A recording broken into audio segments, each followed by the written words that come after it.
Chapter 14. Marvellous Medicine Number 4. Back in the kitchen once again, George, with Mr. Cranky watching him anxiously, tipped half a pint of engine oil and some antifreeze into the giant saucepan.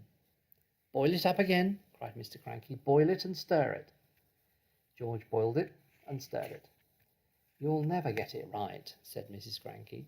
"Don't forget you just don't have all the same things, that you have to have exactly the same amounts of the things.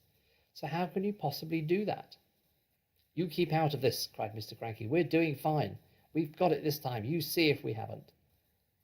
This was George's marvellous medicine number 4, and when it had boiled for a couple of minutes, George once again carried a cupful of it out into the yard. Mr. Cranky ran after him. Mrs. Cranky followed more slowly. "You're going to have some mighty queer chickens running around here if you go on like this," she said. "Dish it out, George," cried Mr. Cranky. "Give a spoonful to that one over there." He pointed to a brown hen. George knelt down and held out the spoon with the new medicine to it. "Chick, chick," he said. "Try some of this."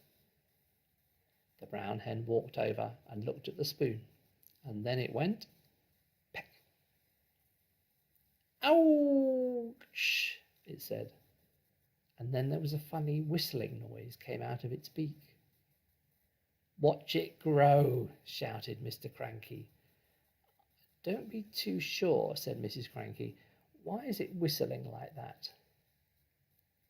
"Keep quiet, woman," cried Mr. Cranky. "Give it a chance." They stood there staring at the brown hen.